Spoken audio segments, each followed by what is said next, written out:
Ikhdiru. Ayo.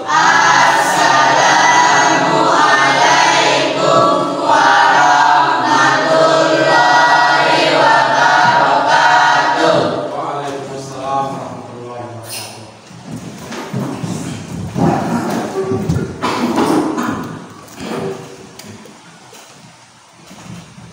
warahmatullahi wabarakatuh. Bismillahirrahmanirrahim.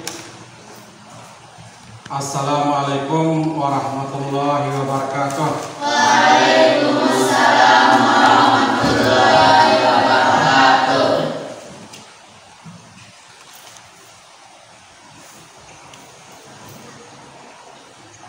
Alhamdulillahirabbil alamin. Wassalatu wassalamu ala asrofil mursalin Sayyidina Muhammadin wa ala alihi wa sahbihi ajma'in. Allah subhanaka la ilma lana illa ma 'allamtana innaka antal alimul hakim. Wa la haula wa la quwwata illa billahil aliyyil azim. Allahumma aslih ummata Muhammadin sallallahu alaihi wasallam wa farrij an ummati Muhammadin sallallahu alaihi wasallam warham ummata Muhammadin sallallahu alaihi wasallam wansur wahfad wa ayyid nahdata wa taqil alamin bihaqqi Muhammadin sallallahu alaihi wasallam. Amma ba'du. Alhamdulillah wa syukurillah, segala puja puji syukur kita panjatkan kehadirat Allah Subhanahu wa taala yang telah memberikan kita berbagai macam nikmatnya, nikmat iman, nikmat Islam, nikmat kesehatan, nikmat kesempatan, sehingga alhamdulillah dengan berbagai macam nikmat yang kita rasakan, yang kita nikmati hingga sampai pada saat ini, kita sebagai hamba Allah siogianya kita banyak-banyak bersyukur kepadanya. Nah, untuk menzahirkan rasa syukur kita kepada Allah Subhanahu wa taala, mari kita sama-sama mengucapkan kalimat hamdalah dengan ucapan Alhamdulillahirabbil alamin. Selawat dan salam tak lupa kita aturkan kepada junjungan alam Nabi kita Nabi besar Muhammad sallallahu alaihi wasallam yang telah memberikan kita contoh suri teladan uswatun hasanah kepada kita sebagai umatnya, sehingga kita bisa meniru, meneladani, melaksanakan ajaran Islam dengan baik dan sempurna dengan berkat apa yang telah dicontohkan oleh baginda Rasulullah SAW. Oleh sebab itu, mudah-mudahan dengan berkat banyak-banyak kita membaca selawat, kelak di akhirat kita akan mendapatkan syafaatnya. Satu, mari kita sama-sama membaca selawat dengan ucapan Allahumma shalli ala sayyidina Muhammad wa ala ali sayyidina Muhammad sallallahu ala Muhammad nurun ala nurin wa rabbul arsyil azim. Sebelum kita mulai,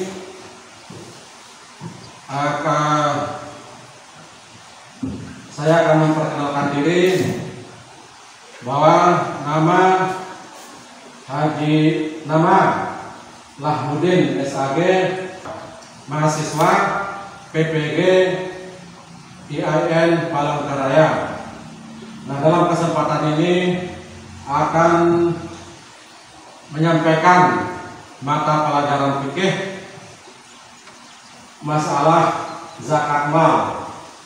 Nah, sebelum kita mulai, mari kita awali pembelajaran kita ini dengan sama-sama berdoa dengan membaca Ummul Kitab, yang mudah-mudahan dengan berkat kita membaca doa Ummul Kitab, mudah-mudahan kita akan mendapatkan barakahnya dengan ucapan Al-Fatihah. Bismillahirrahmanirrahim. Alhamdulillahirabbil alamin.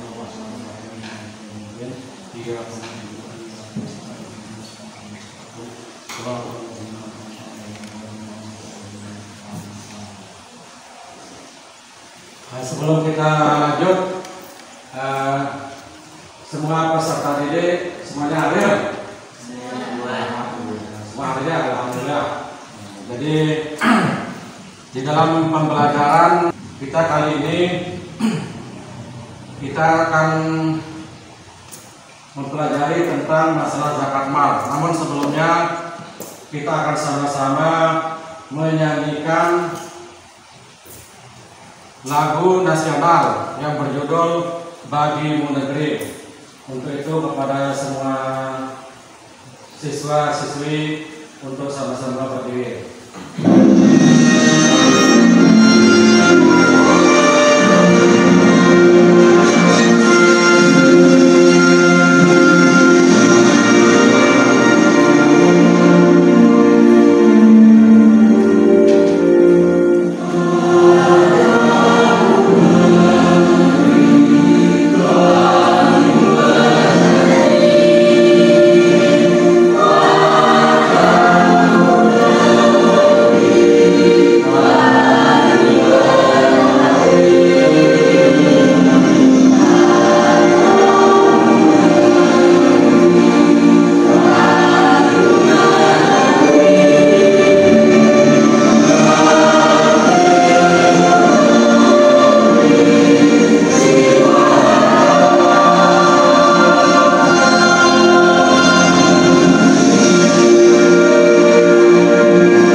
Jadi setelah kita sama-sama menyanyikan lagu nasional tadi, dalam kesempatan ini Pak Guru akan menjelaskan pengertian tentang zakat mal dengan baik dan benar. Kemudian akan menjelaskan, menyebutkan dalil-dalil, baik itu dalil dalam Al-Quran maupun dalil dari hadis Rasulullah SAW yang berkaitan dengan zakat mal. Kemudian Guru juga akan menjelaskan macam-macam harta yang wajib dizakati atau yang kena dengan zakat, yang termasuk zakat mal, seperti emas, perak, hasil pertanian, perdagangan dan peternakan dan lainnya. Kemudian berikutnya nanti kita akan menjelaskan syarat-syarat dan ketentuan wajib zakat mal, baik itu dari segi nisabnya dan haulnya. Kemudian berikutnya nanti Pak Guru akan menunjukkan sikap tanggung jawab dan kepedulian sosial melalui pemahaman terhadap zakat mal. Dan nanti juga akan memberikan contoh praktik zakat mal dalam kehidupan sehari-hari. Nah, sebelum kita lanjut, Bapak Guru akan menayangkan video kisah tentang orang yang enggan membayar zakat. Nah, untuk itu kepada para santri, mari kita sama-sama menyaksikan tayangan orang yang enggan membayar zakat. Aku harus memberi makan kepada mereka. Yang Allah sendiri tidak sudi memberikan rezeki kepada orang-orang itu. Tidak. Saya menolak membayar zakat.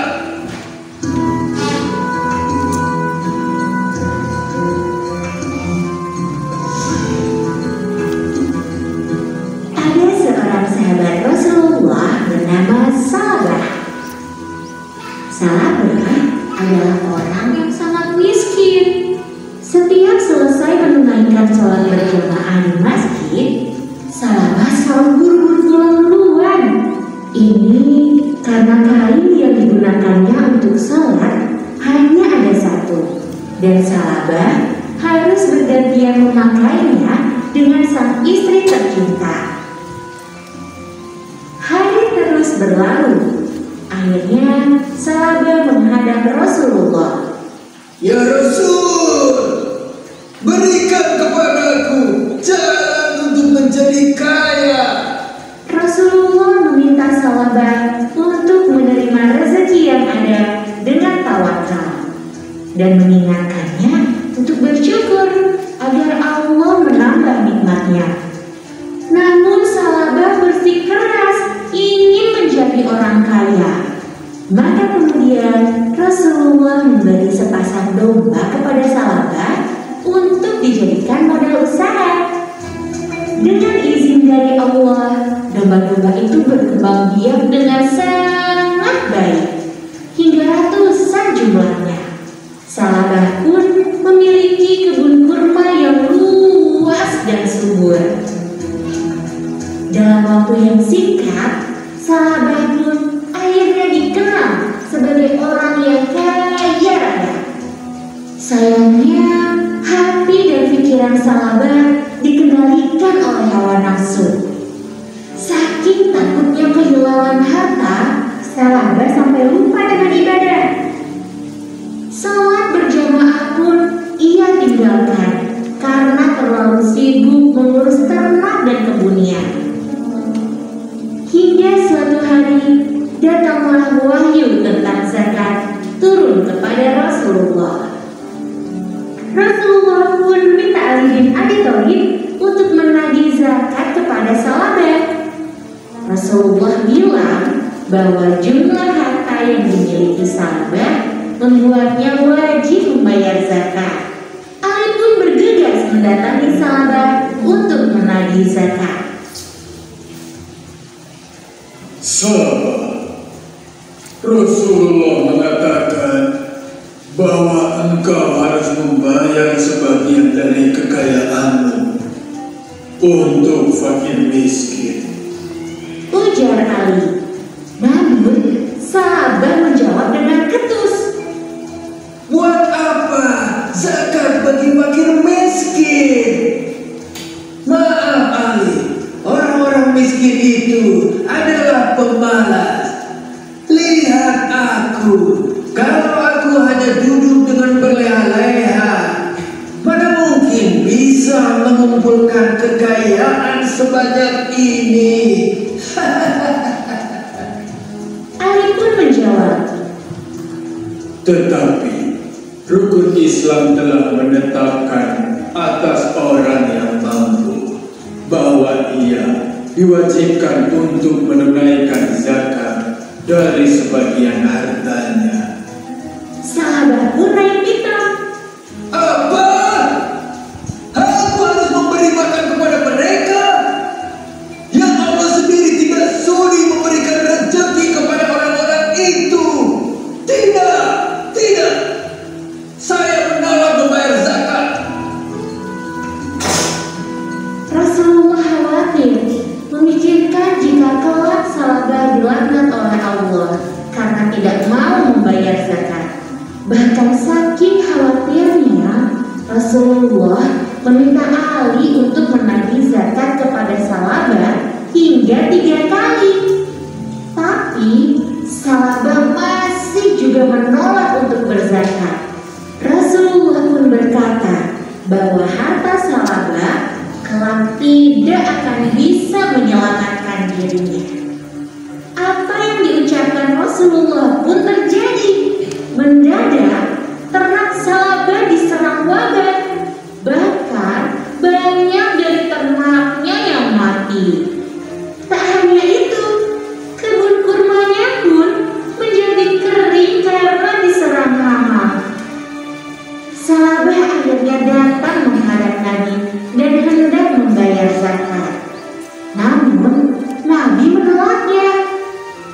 Salabah pun akhirnya mendatangi Abu Bakar dengan niat yang sama. Abu Bakar, aku ingin melaksanakan kewajibanku. Tolong terimalah zakatku. Ucap Salabah. Abu Bakar berkata, Maaf, Salabah. Aku tak menerima apa yang ditolak oleh Rasulullah. kekayaan Salabah pun musnah dalam waktu singkat. Ia jatuh miskin dan terlunta-lunta. Pada akhirnya, seluruh harta yang dimilikinya tidak dapat menyelamatkan hidup Salabah. Salabah tidak mau berzakat karena begitu sayang dengan hartanya. dan tidak mau merugi. Padahal berzakat tidak akan pernah membuat seseorang menjadi miskin.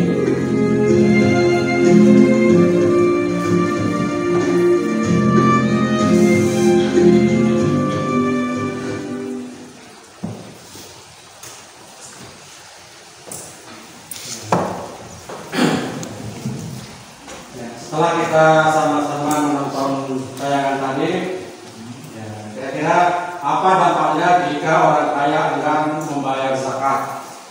Silakan. Ya, nah gimana Lila? Dia akan jatuh miskin dan mendapatkan siksa di akhirat nanti. Ya.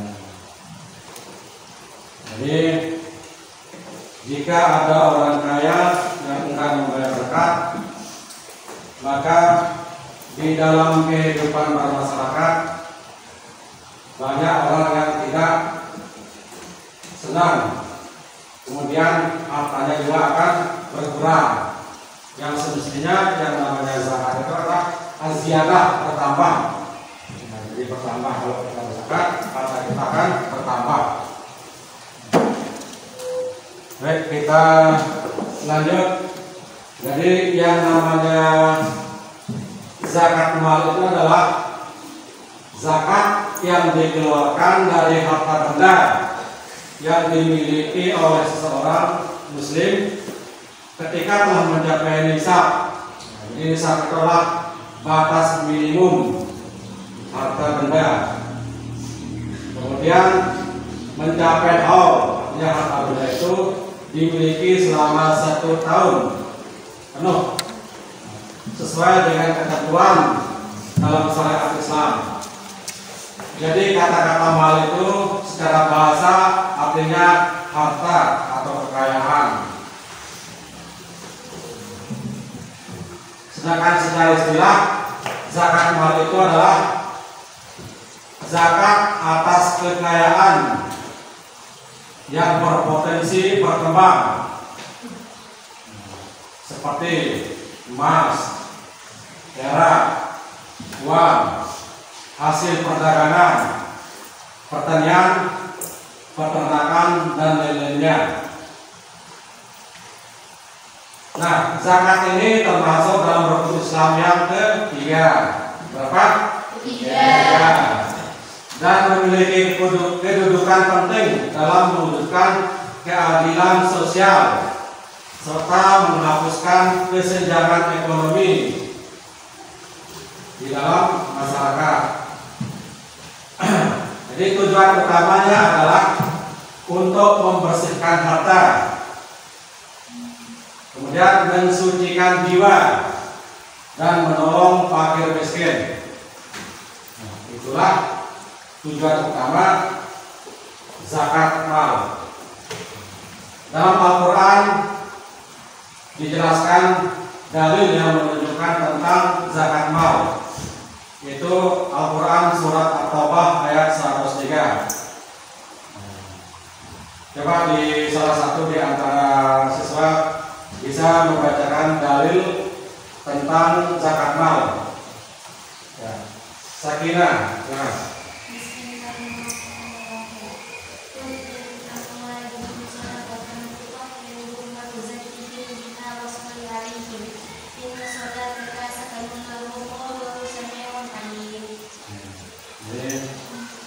Kita sama-sama serta untuk membaca ayat Al-Quran yang menjelaskan tentang zakat mal. Ikuti Pak Guru ya.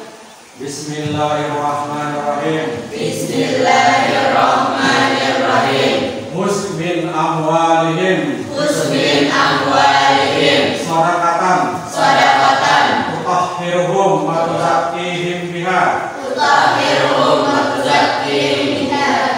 Wasalli alaihim. Wasalli alaihim. Inna sholataka sakanun lahum. Inna sholataka sakanun lahum. Wallahu sami'un alim. Wallahu sami'un alim.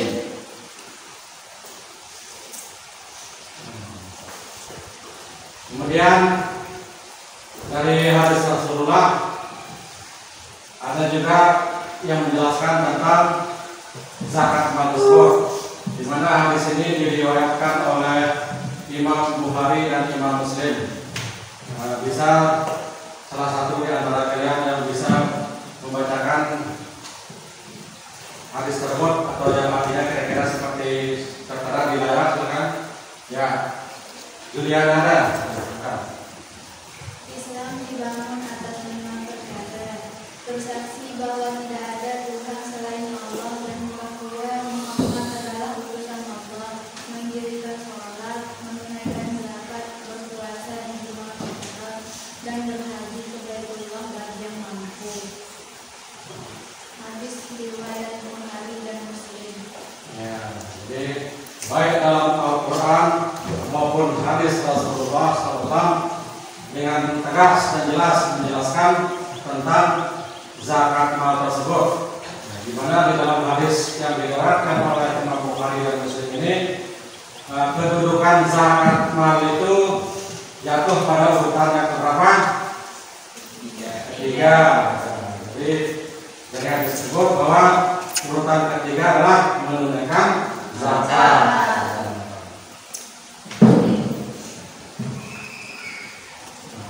Jadi yang termasuk dalam kategori zakat mal itu mencakup seperti yang tertera di layar. Zakat kita sama-sama sebut, yaitu yang pertama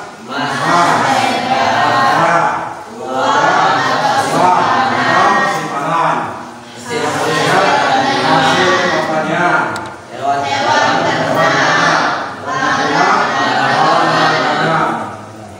jadi inilah yang termasuk jenis-jenis harta zakat mal. Lanjut. Jadi zakat mal itu baru wajib dikeluarkan zakatnya, ada syaratnya. Jadi syarat suatu harta itu baru wajib dizakati jika memenuhi beberapa syarat. Yang pertama yaitu nisab. Nisab itu apa itu nisab? Batas minimum Batas harta. minimum harta. Jadi harta itu harus memenuhi batas minimum harta. Jadi nisab adalah batas minimal harta yang dimiliki sehingga wajib dikeluarkan zakatnya. Jika harta itu belum mencapai nisab, maka belum wajib dizakati. Ya, jadi kalau belum mencapai nisab, belum kena zakat dia.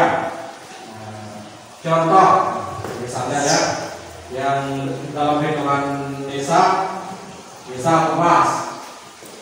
Hitungan emas itu baru dia kena zakat jika mencapai nisab 85 gram. Atau perak. Kalau perak itu mencapai 595 gram. Atau jika berupa uang tunai simpanan, setara dihitung dengan setara nilai harga emas, yaitu 85 gram.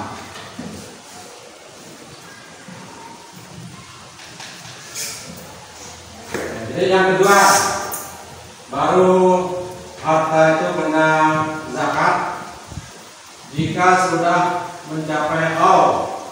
Apa itu haul? Dimiliki selama 1 tahun. Haul itu dimiliki selama 1 tahun. Haul adalah kepemilikan harta selama 1 tahun penuh. 1 tahun penuh itu dihitung bulan Hijriah. Bulan Islam, bulan Hijriah, 12 bulan penuh bulan Hijriah. Jika harta itu baru dimiliki selama beberapa bulan, artinya belum genap 1 tahun, maka belum dikenai zakat, kecuali zakat pertanian dan hasil tambang yang tidak mensyaratkan haul. Jadi zakat pertanian itu kapan dia kena zakat? Jika dia sudah panen, setiap dia panen. Jadi setiap panen baru kita mengeluarkan zakat dalam hal pertanian. Kemudian yang ketiga, kepemilikan penuh. Kepemilikan penuh itu dalam bahasanya al-mulk mutlaq, milik penuh. Jadi apa yang ketiga? Kepemilikan penuh. Jadi harta tersebut harus benar-benar dimiliki secara penuh oleh seseorang tanpa ada sengketa atau keraguan. Artinya pemilik memiliki kontrol penuh atas harta tersebut dan bisa memanfaatkannya dikuasai oleh seseorang tersebut.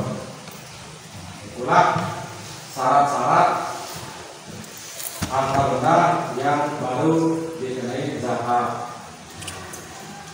Lanjut, dalam Al-Quran disebutkan ada beberapa golongan orang yang berhak menerima zakat.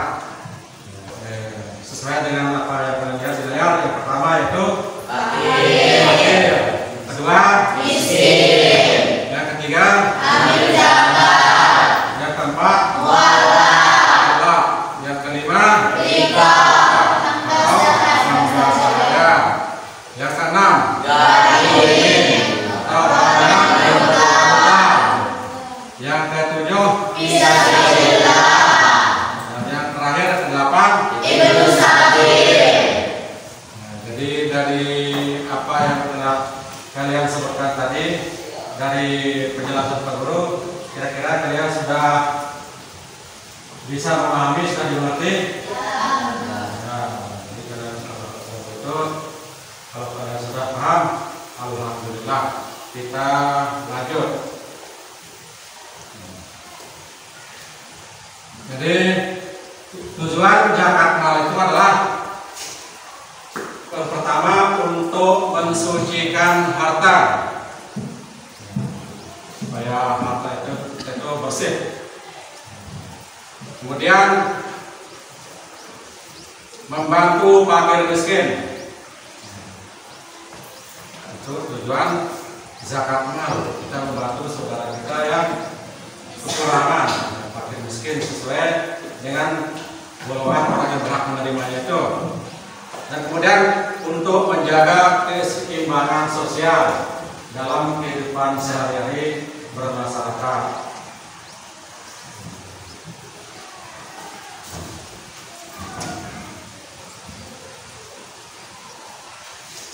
Kalau kalian sudah paham dan jelas, dalam kesempatan ini Pak Guru akan membagi kalian menjadi 3 kelompok. Kita akan sama-sama berdiskusi untuk menyelesaikan beberapa kasus kaitannya dengan zakat mal. Sebelum kita mulai untuk sama-sama berdiskusi, Pak Guru akan memberikan kalian lembar kerja untuk kita sama-sama berdiskusi. Nah, jadi nanti dalam membahas beberapa tugas ini, Pak Guru memberikan kalian waktu sekitar 10 atau 15 menit untuk kalian bahas, berdiskusi masing-masing kelompok tentang tugas seperti apa yang tertera ini. Ya, kami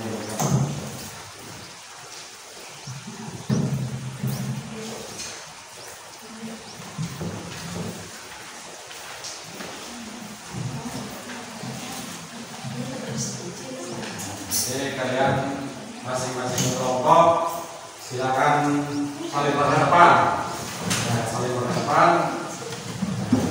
sesuai dengan tugas yang Pak Guru berikan.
Jadi baik, kalau sudah jadi Pak Guru minta salah satu dari kelompok itu untuk maju ke depan untuk mempresentasikan hasil diskusinya. Kira-kira siapa yang akan maju? Ya, silakan.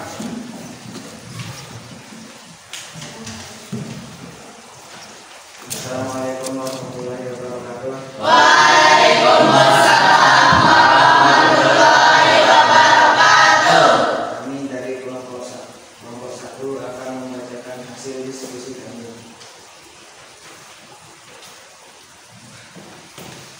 Nomor 1, mengapa zakat mal penting dalam Islam? Jawabannya, zakat mal penting dalam Islam karena merupakan salah satu dari 5 rukun Islam yang wajib ditunaikan oleh setiap muslim yang mampu. Zakat mal berfungsi sebagai instrumen pemerataan ekonomi dan keadilan sosial karena melalui zakat. Harta yang beredar di masyarakat tidak menutup hanya pada kalangan tertentu, melainkan tersalurkan kepada 8 golongan yang berhak menerima dan mustahik. Selain itu, zakat mengucikan harta dan juga pemiliknya dari sifat pikir, serakah, serta menumbuhkan rasa empati dan kepedulian terhadap sesama. Dalam aspek spiritual, zakat menjadi bentuk ketaatan Allah kepada Allah Subhanahu wa Ta'ala yang akan mendatangkan berkah dan pahala, serta menjadi sarana penguat solidaritas sosial dalam kehidupan umat Islam. Soal nomor 2, apa yang akan kamu lakukan jika suatu saat hartamu mencapai nisab dan haul? Jawabannya, jika suatu saat hartaku mencapai nisab dan haul, maka aku akan segera menghitung jumlah zakat yang wajib dikeluarkan, biasanya 2,5% untuk zakat mal, lalu menunaikannya sesuai syariat Islam. Aku juga akan memastikan bahwa zakat tersebut disalurkan kepada golongan yang berhak menerimanya, seperti fakir, miskin, atau melalui lembaga amil zakat yang terpercaya, agar manfaatnya bisa dirasakan secara luas dan bermanfaat. Assalamualaikum warahmatullahi wabarakatuh. Ya, sampaikan terus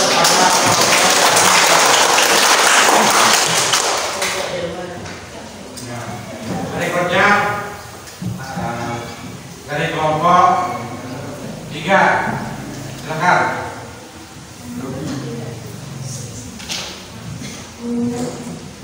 Jadi dari kelompok 3 akan disampaikan oleh Juliana.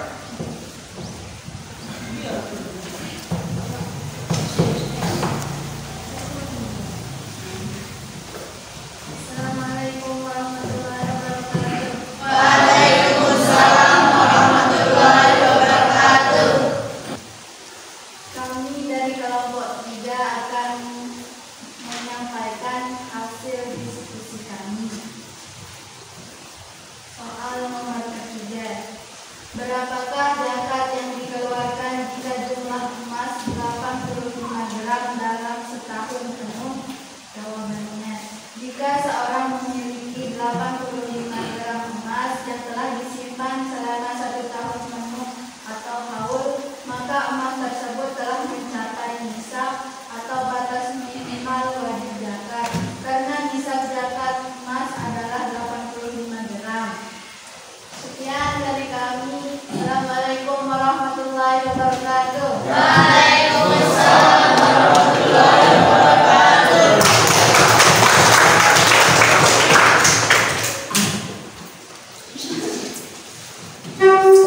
Jadi dari tugas yang telah kalian selesaikan secara diskusi tadi, bahwa di dalam perhitungan zakat emas, jika dihitung dalam rupiahnya, seperti pada poin yang ketiga, berapakah zakat yang dikeluarkan jika jumlah emas 85 gram dalam setahun?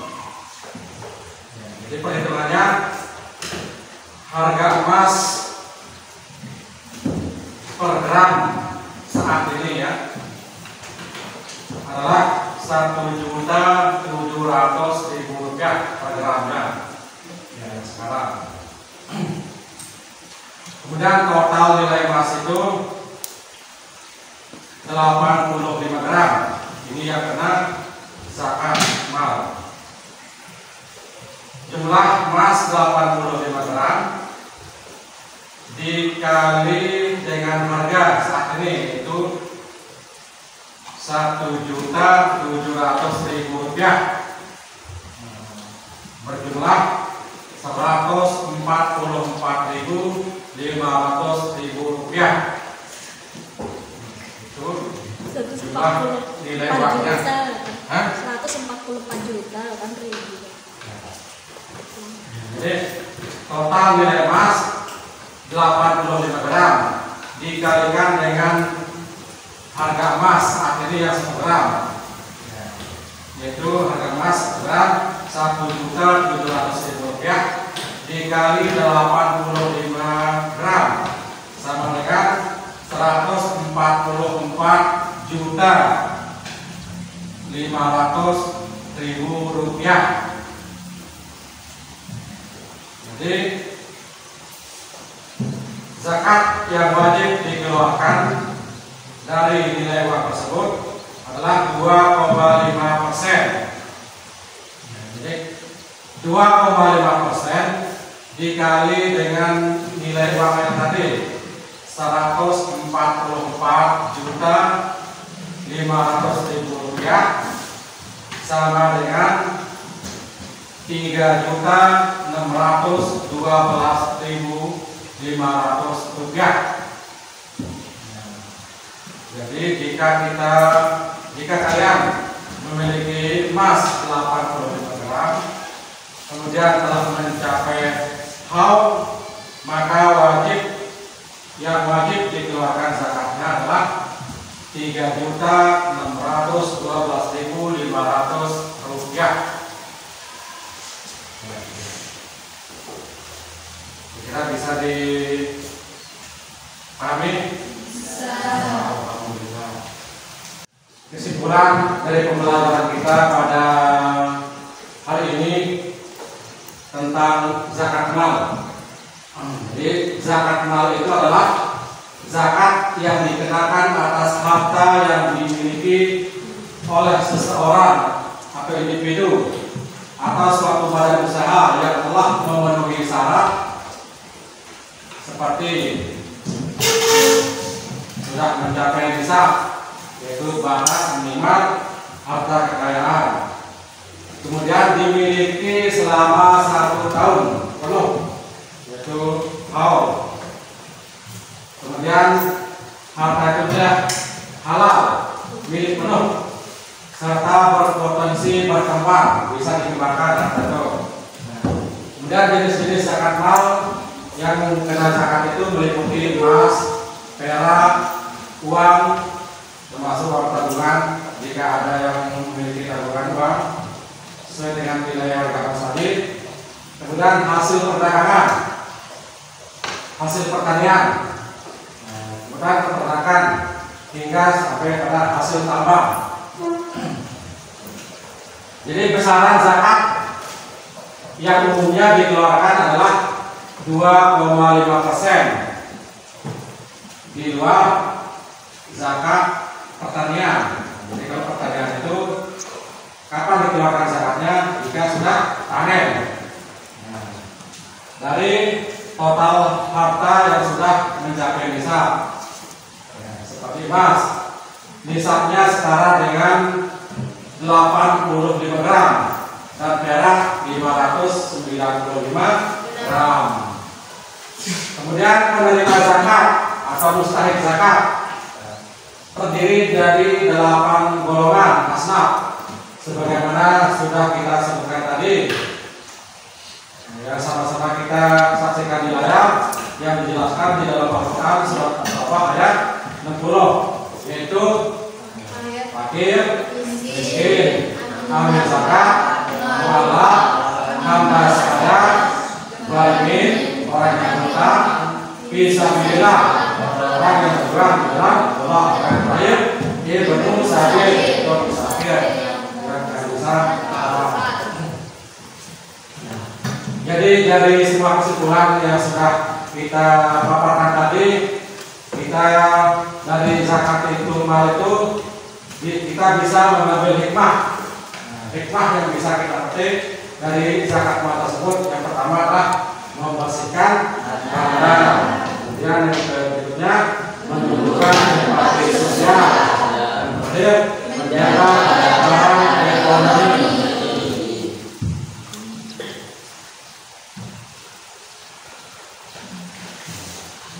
Kira-kira dari semua kaitan tadi bisa dipahami semuanya? Bisa. Ya, sebelum kita tutup,